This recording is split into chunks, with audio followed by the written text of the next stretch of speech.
Good morning, distinguished delegates and participants. For me, coming back to Vienna is always a great pleasure being here with you today. I started my police career back in 1983 here in Vienna when I joined the police. And it brings back a lot of fond memories to me being here.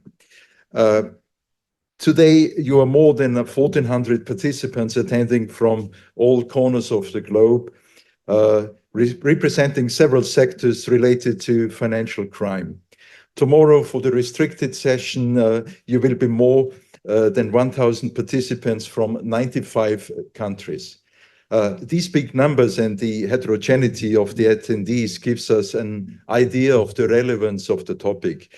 The cryptocurrencies and their misuse for money laundering and financial crime. But of course, participant numbers are not the only indicator. I also want to highlight the high professional level of the participants attending this conference, as well as that of the speakers. This provides a solid foundation and the right environment to deepen the dialogue and seek comprehensive, flexible, and targeted responses to both identified and anticipated threats.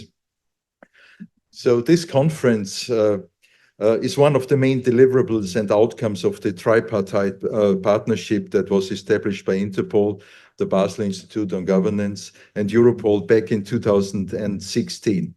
Given the emerging trend of crypto being used in money laundering activities, the partnership and working group has since focused on this area.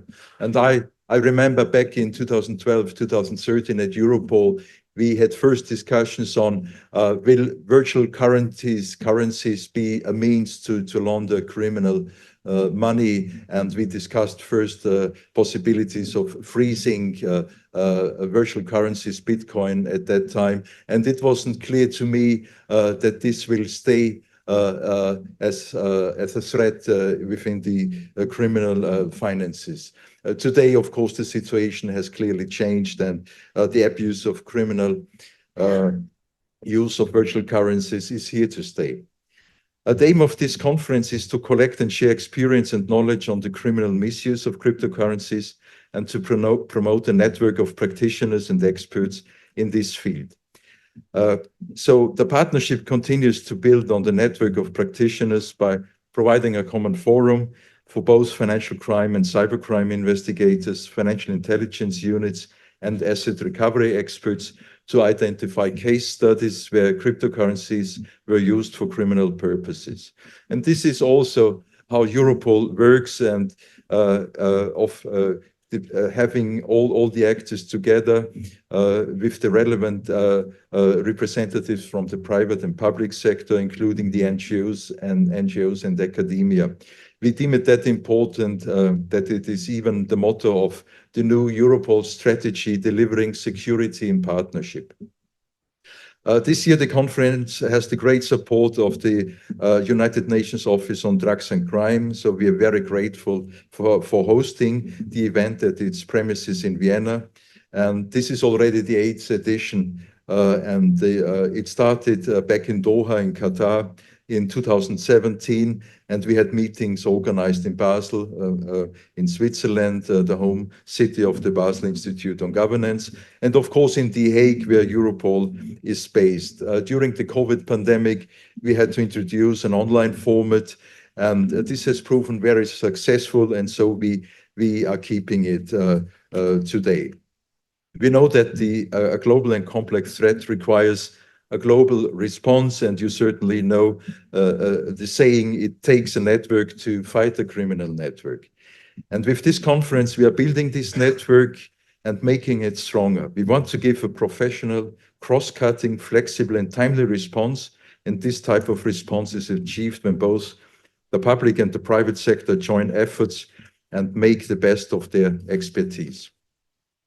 Cryptocurrencies have become an integral part of the global environment. They have grown rapidly in value, popularity, and mainstream adoption.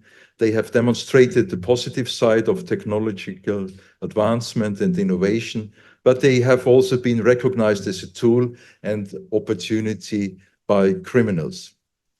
Criminal investigations clearly show today that the abuse of cryptocurrencies is pivotal and an important pillar for criminal finances. It is therefore our joint responsibility to address it. Europol also recognizes this importance in our strategic planning. The strategy I mentioned, delivering security and partnership, reflects the relevant role of cryptocurrencies within criminal finances and outlines how Europol, supported by our partners, is working to increase the capabilities to support complex cross-border law enforcement investigations, including those with cryptocurrencies. Finally, let me highlight the role of the Basel Institute on Governance. As co-organizer of this conference, I know how much effort and dedication has been invested to bring here the best possible experts and to ensure the best experience for attendees here and online. So a big thank you for all your efforts. And I also want to recognize and appreciate the role of the United Nations Office on Drugs and Crime in hosting and supporting this conference.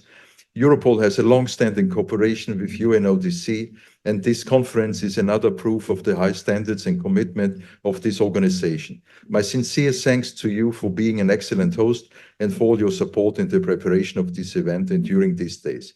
I wish you all a successful conference and successful deliberations and a very fruitful day, and of course tomorrow in the restricted format. So thank you very much.